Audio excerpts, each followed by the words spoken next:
Hi, and welcome to Thriving Beyond Toxic Relationship. My name is Sally Vecchera. I am your host. Today, I welcome Kelly Smith. Kelly is a two-time published author. She is an award-winning writer with the Elephant Journal and HuffPost. Smith is an online expert for the relationship and dating magazine Go Dates.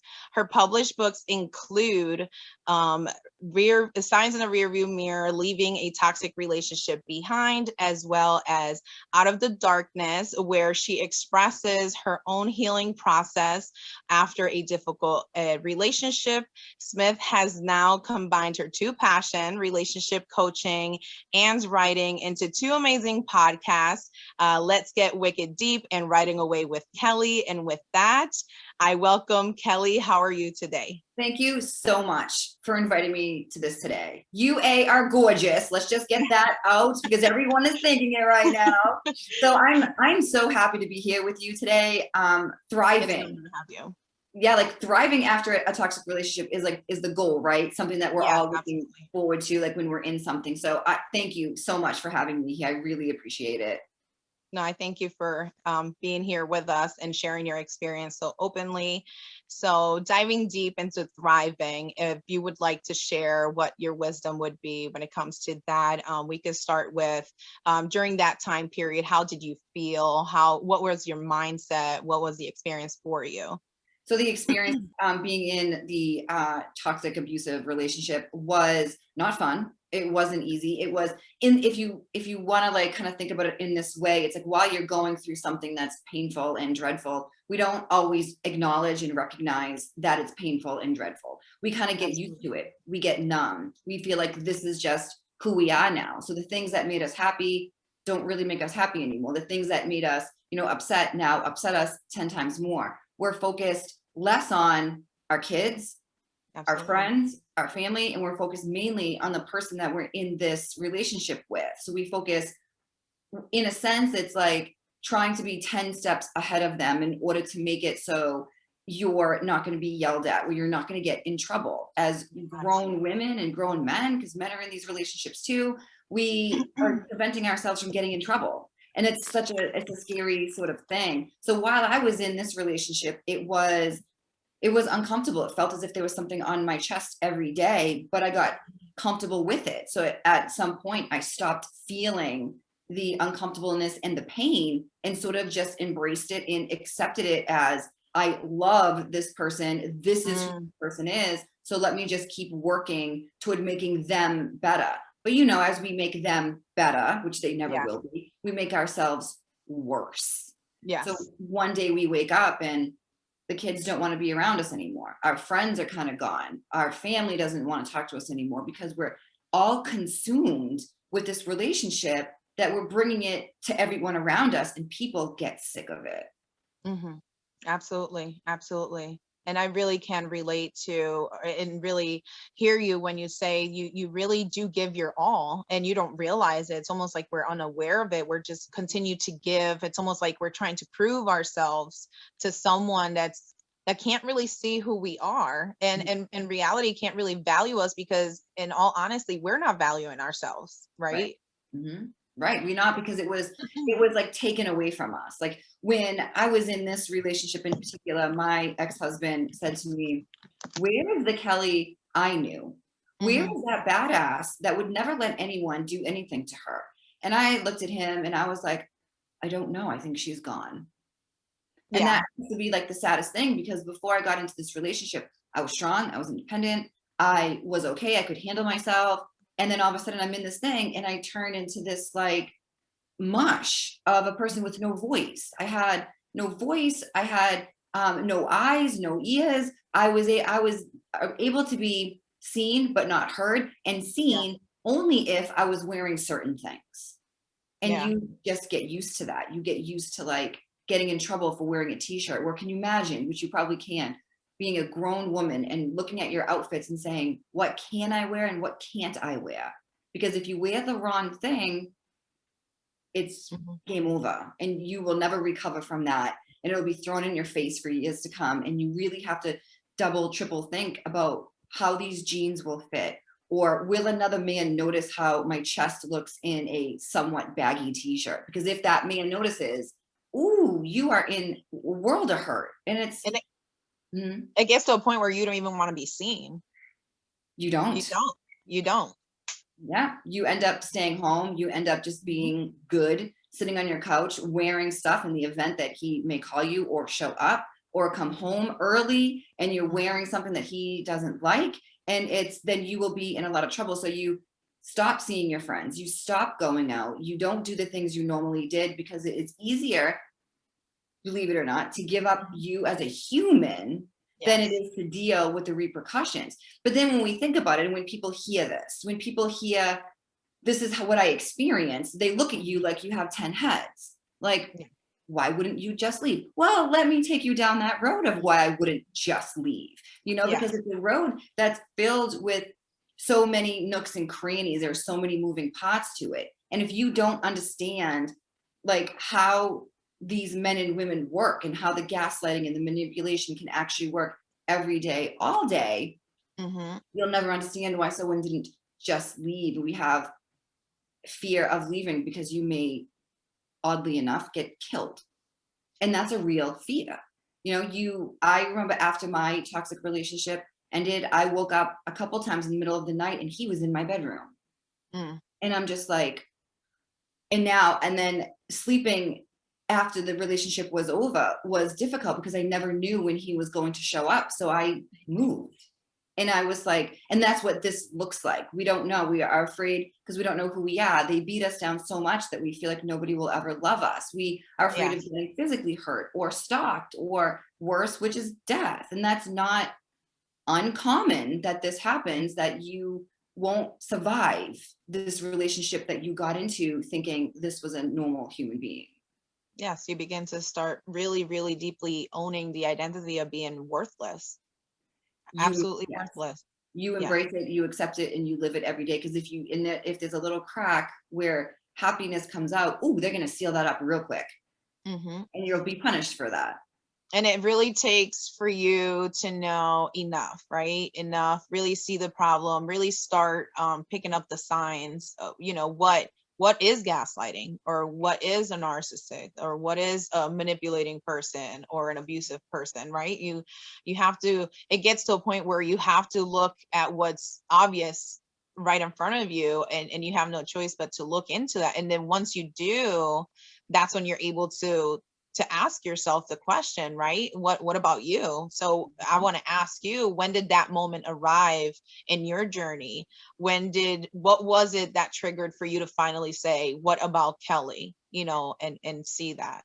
So it's a really difficult thing to have like a one moment where you think Mhm. about you, because if you think about it, it's almost like being buried, say 6 feet under, and each foot is something else that you have to uncover. And it's not Yes. until you get to the top where you can actually say, "Oh my gosh, like what Mhm. about me?" So the day that the toxic relationship, abusive relationship somewhat ended, the day the actual relationship ended, but the love triangle began, I remember laying on the floor in my bedroom and he had tore up my house, threw over dresses, ruined my bedding, like went to the bathroom, tore everything apart. Everything was broken because he was, done with me. So when Yeah. he had left, I was on the floor in my bedroom and I was like, what on earth? Like, this is my second failed relationship. What is my accountability? So, in those moments Mm. of destruction, I was like, what is my accountability? Because this isn't something Beautiful. that is like a fan favorite, but we all have accountability when we're in any relationship, whether it's abusive or healthy, when something ends. So I was like, Mm. what was I doing wrong in order for this? So in those moments, I realized I needed to get some kind of help. I had a therapist, but I was going to see my therapist on a regular basis just to talk. I wasn't taking it seriously because I didn't want to hear what he had to say, because I Mm. wanted this image of this toxic person to stay pure. And I felt like if I didn't talk about how bad he was to certain Yeah. people, nobody could talk me out of it. So Hmm. then I got into a recovery program. In that recovery program, was when I finally started saying to myself, what about me? Like what about me? It was in that Mm. recovery program where I saw my eyes were opened enough to acknowledge that when I came home from work, my kids, my 3 kids who were all living with me at the time, in their dad, but they would like leave. They would go their own separate ways. And then Yeah. I noticed that. I didn't notice that until recovery. And I was like, they leave every time I come home. Oh my God. And then it was when I went to talk to my friends, it was, yeah, no, we don't have time for this, because no one believed that I wasn't going to, put all this on them. And then the Mm, biggest moment was my sister. My sister's mm. my best friend. She's like the greatest, aside from her using her Lego thing. But she has these 2 brilliant kids. They're incredible. Okay. And I'm very, very close to them. And my sister told me one day, you are done. You are not going to see me again. Ooh, that's gonna make me emotional. You are not going to see my kids again. And Wow. in that moment, I was mad at her. And I was like, Mm, F her. And then I literally what I did, which makes me laugh and not cry, is mm. after she hung up the phone and told me I couldn't see them anymore, I got online and started looking at costumes. So I could wear costumes to go to their practices and go to their games. So I Wow. was in such denial that I was like, she's not going to stop me from seeing these kids. I'm still going to do it. And then when it finally hit me, what is wrong? Costumes? No, Yeah. heal this relationship. So in that recovery, I went a while without my sister and without my niece and nephew. And it was the most painful part of my life because they are a huge part of my life. So in that recovery process, I was able to acknowledge that she was right. She told me, she's like, I Mm, have to protect my kids from you. And that has to be like the scariest thing to hear when you're not a violent, horrible person, but you're bringing yes. the image to the people around you. So after that, I asked her if I could come back, and she said, you can come back on a trial basis. Oh, I honor you for sharing that, because that is really beautiful. And I really love how you broke it down, how it really took not only to see the signs that this doesn't feel right for you, but the fact that it's so powerful when you said you took accountability. Mhm. You took accountability, and that created a passageway for you to start the healing, because Yeah. then you actually seeked out, even if it was just a conversation, even if you wasn't taking it serious with the therapist and everybody else, but you allowed yourself to open up, where Mhm. once you open, you can see, you could be accountable. And it I won't say it's sad, but I know it was difficult when your sister said what she said, Mhm. because she loved you, but she Yeah. had to love her more and her Yeah. children to do what was best for them. Yes. And that was enough of a shake for you to wake up and say, okay, enough. Like, Yeah. you really heard her enough, you picked up, and you then really took the most difficult step, which was to be isolated, Yeah. right? To give you time and Mhm. stop looking for outside sources, and really just be alone for that one moment. And only then did you start your healing process. So that's beautiful. Thank you so much. It was it's hard because when we are the ones in the relationships, we can't see what we're doing to others. So I Yeah. often say, which is not a fan favorite again, is it's very selfish to be in a toxic relationship, right? Mm, Where we're commandeering all the time. We're commandeering all the effort. We're taking all of it and we can't see it. Now I'm not saying that like it's our fault, but it's also like at some point when we're ready to get out, we have to acknowledge, oh, I took over your whole life with this.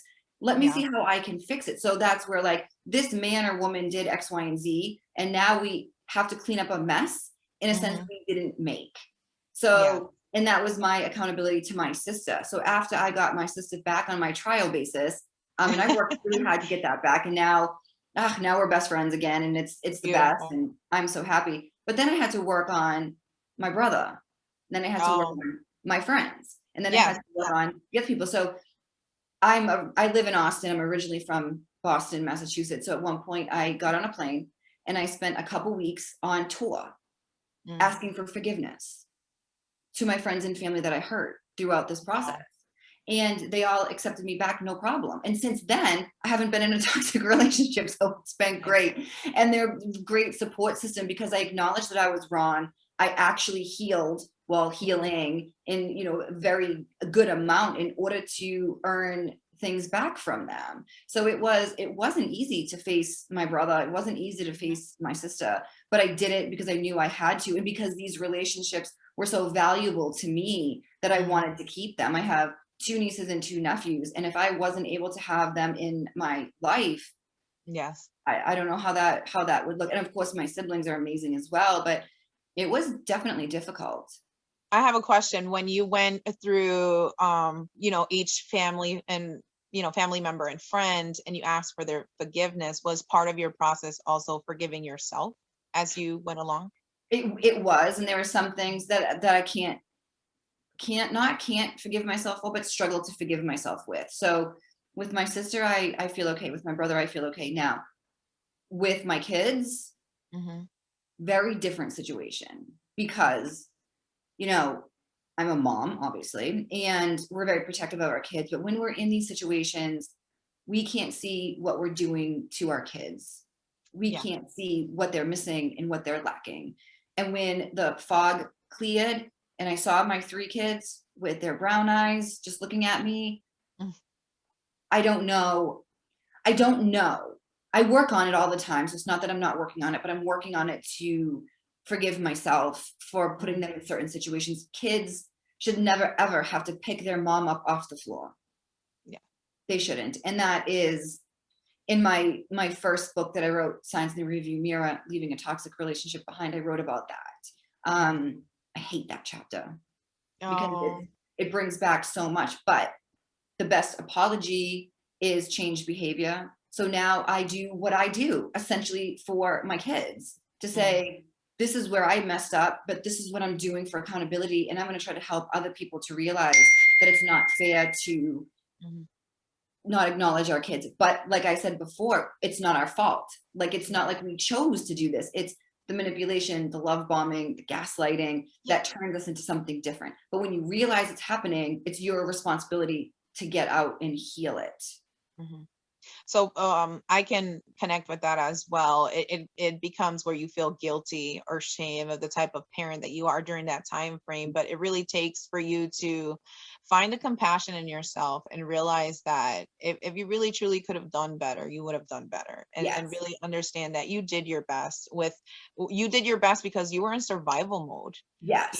and that kind of gives you the way to find healing and be willing to heal and be willing to forgive yourself. And yes, I agree with you, that it is a work in progress and it Yes. does take time, and I commend you for that. Now, looking back, what can you say after you realized all these things and you saw and you did the forgiveness? What were the new habits that you started picking up, or something that you became aware of that then you took on where you weren't doing before, but now you started to do for yourself?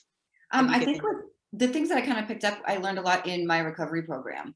It was feeling it, feel Mhm. it, regardless of what it is. And even though I've been removed from this toxic relationship for, oh my gosh, over 7 years, obviously it stays with you. And also because of what I do, in order to help people. But the Yeah.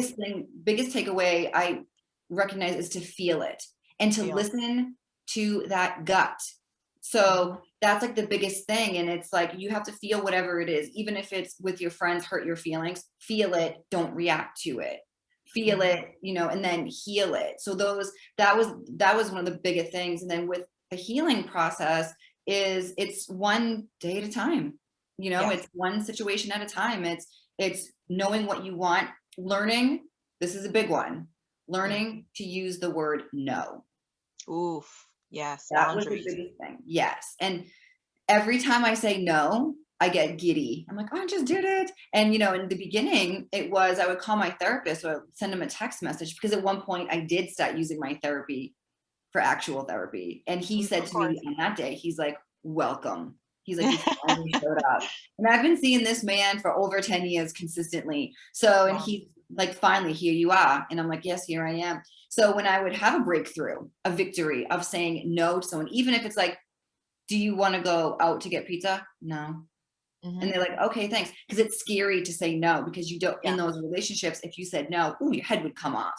But Yes. not everyone is out to get you, which is another thing that I learned was you can say no, you can say yes, but no one is out to get you in the same way the toxic person was out to get you. So when you do say no and you get used to saying no, you're going to realize very soon that you're not going to be punished for it.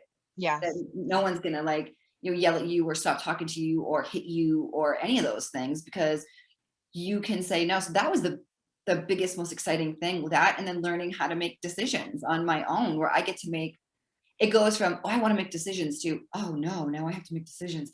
But it's and then after a while, it's like, yeah, I get to make this Yeah. decision with, anything that I want. And if I succeed or fail, I'm doing Mhm. this on my own. There's no Yeah. one pulling the puppet strings anymore. Now it's just me. It's scary, but I would suggest going to make a big decision and see how it feels. And this actually answers my next question I had for you, which was if you could say the one thing that made all the difference to finally feel truly free. And obviously, setting boundaries is huge. And as you say, the more comfortable you become saying no, then you really take accountability for the decisions you're making, which really gives you an empowering feeling at the end of it all. Hmm. So if you can add any other tools or strategies or new way of thinking that maybe might have helped to finally feel free at the end of it all. So just like um, a couple things is the one big thing to do when you're coming out of this, because you can relate, I can relate, so many can relate, is you mhm. have to decide. Yes, Decide. If you wait for him or her to say, I'm done with you, it will never happen. So you absolutely. have to decide. Another thing with toxic abusive relationships is this, is a lot of women and men, because I'm guilty of it. I don't know if you are, but at the end, sort of the end, I was like, I just need closure. I just Hmm. need him to admit that like he did this to me and then Oh, I feel better.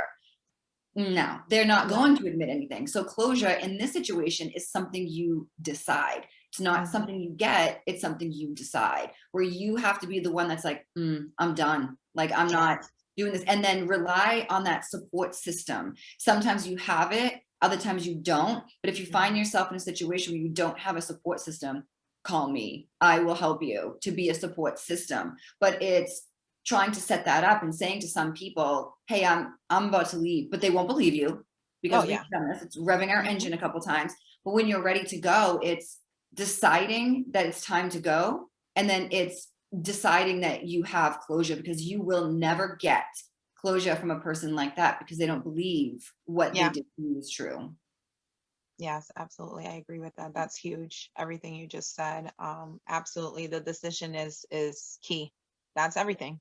It If you is. don't make the decision, you're giving all that power to somebody else until you Yep. really and the way you claim it back is making the choice, making the decision, and sticking with it no matter what. Really commit to that decision and Yeah. start taking action. So I absolutely agree. Now, once you arrive to the other side, once you're free, once you've done your healing, what can you say you came across, that you realized from the relationship it could be, Mhm. or once we're thinking, oh, we're gonna leave this relationship, now we're in the other side, and at first it really looks really scary and foreign to us, but now we're here, right? We're in the other side, we broke free finally.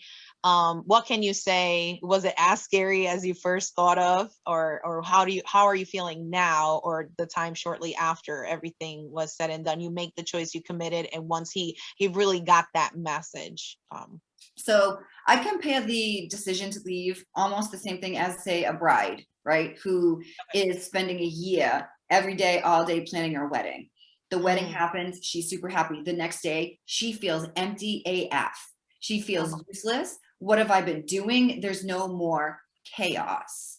mm, So what you can expect is, and this is what usually brings the people back to the toxic person, is once that person is done and that morning phone call isn't there, or that morning wake up and storm out isn't there anymore, we feel lost. We feel useless. We feel like, what's the point of this? At least we say to ourselves, at least he needed me. And now I feel useless. So that's to be expected. That's very, very normal. When the chaos is finally gone, and you're able yes. to just sit and be still, you have not, I don't care how long you've been in this relationship for, you have not been still since it started. And feeling still is so scary. And that is that little space where we get desperate. Wait, Mm, what if what he said was right? What if I'm not lovable? What if no one likes me? What if, blah, blah, blah. But if you can make it through that what if phase, on the ooh, other side of that is going to be, you're facing the barrel of healing, And Yes. it's not easy. Of course, it's not easy. It's very difficult because we have to relive a lot of stuff. But Hmm. in the same way, like when you're in your weight loss process, every week you go in, you lose 1 pound, you lose 2 pounds, and then your jeans fit better, and then your shirt feels better, and then someone hit on you, and the process at the beginning, it sounds like I have to lose 30 pounds. Ugh. But then once we lose 3, once we lose 7, we're like, we can see the light at the end of the tunnel. We Yeah. keep going. So it's the same sort of thing. So we keep going because now our friend we haven't talked to invited us out. Oh, wait, do we just laugh? Oh my Yeah. gosh, we just laughed, where it's like all these things start to come together and then we just keep going. But in every relationship, they do try to come back. And Mm. for me, it was 8 months in. Wow. And he showed up at my house on Christmas Eve and he cried and he told me all this stuff while his girlfriend was pregnant. Mm. So it was like, and that was it. That was the last time. I had gone 8 months, no contact, didn't talk to him, didn't see him, none of that. Then he showed up one day on my door. And then when he did, I went into my book. It was a chapter in my book where I'm like, ooh, let me just go ahead and write down how I feel about this. Yeah. Because I had gone so long and my life was so bright and so happy that even seeing him brought everything down. So I was like, I cannot believe that he's just here after 8 months. So and then it gave me something to kind of laugh about, where I went to a Christmas Eve party and I said, you're not gonna believe what this happened. So it went from like destruction to gossip. Yeah. Like, can you believe this freaking guy shows up on Christmas Eve? And then you move on and you play Uno cards with your friends and you're in your pajamas and life is great. So, but Wow. it doesn't happen overnight. It happens Yeah. day by day, hour by hour, sometimes minute by minute, but it's gathering that strength, which is why getting a support system for healing.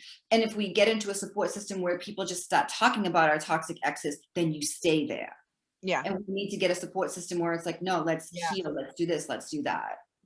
I love that. And it's true. I mean, there's a lot of great nuggets you just gave, which is the fact that you allowed yourself to be isolated and really heal. And then when he came along 8 months later, it was validation. Yeah. It served as a validation of your growth, right? Because you didn't really so you weren't really realizing everything that was shifting and changing and the growth that had taken place until he popped in and you realized, wow, I'm no longer, attached to this, that codependency. And the fact that you wrote it down really also helps. That's another helpful tool, Mhm. part of the healing process. And most importantly, I loved when you mentioned the fact that you got an amazing supportive system, because if you do continue to talk to those people, those friends, those family members that are stuck on the past that you're trying to break free from, they will aid you in a very negative way. Well, they'll backtrack you back to what you don't want, Yeah. and it's a very huge great impact to get those people that are pushing you along. And I guess the biggest catch is having a vision. Where do you Mhm. want to see yourself, and how do you get there, and who are the people that are surrounding you to get there? Mhm. So I really do appreciate all the information and the input you gave today and the wisdom. If there's any last thing you would like to share for the viewers that you feel is crucial, that you would like for them to know, maybe that one thing that you would have loved for someone during that time frame to had guided you or told you then, that you would have liked to know then, that you didn't know but you do know now, what would that be? Well, that's a difficult one, right? Because as we all know, getting into something, we always think we're the game changer, like we're different. Yeah. Like, oh, he was like that, but not with me. And that's false. You are not the game changer. Let's just say you are not the game changer, because it has to do with, not that you are not an incredible, amazing human, because you are, but it has everything to do with him. Mm. So, but coming out of this toward the end, the best advice I have for people, men and women, is to not date. Do not Mm. date. Do not Yes. throw yourself in a situation where you are not ready, because not only will you hurt you in your healing, you will hurt that other person unnecessarily. So, oddly enough, in my second book, Out of the Darkness, I wrote about dating too soon because I felt pressure, because Mm. he had me in a love triangle and he was with someone else. And I was like, well, if he's with someone, I should be with someone. Society Mm. loves to tell us that we are not lovable unless we're in a relationship. Society can go F itself. So Yeah. when you are coming out of something, take that time, exactly like what you keep saying, isolate, like Yes. work on the relationships you have with your family, your friends, work on that, work on yourself, but do not date because it's too soon. Do not have a hookup. Do not go for coffee. Do not say it's just one drink because it's not, because you are not ready. You are not ready yet. You are a cake that was just, you're a cake batter. You are a cake batter right now and the oven isn't even warm yet. So let's, slow your roll and wait until the oven at least heats up a little bit before you think you can jump back into dating, because you are not healthy enough to date right now. So that is the biggest thing that I can tell people, is don't do it. And read my book and see all my mistakes, live through my mistakes, and then you don't have to make your own. Exactly. Absolutely. Absolutely. I thank you so much for being here with us today and sharing all your thoughts. If any of you viewers would like to follow Kelly, you can find more about her at www.bebravecoaching.org. And if you would like to go onto the Facebook group and just write down in the comments section your takeaways, your insights, and what you appreciated of today's Kelly's information and wisdom that she shared with us. Thank you so much for being here, Kelly. Thank you so much for having me. It was amazing. Thank you. Thank you. Have a nice day. Take care. Thanks.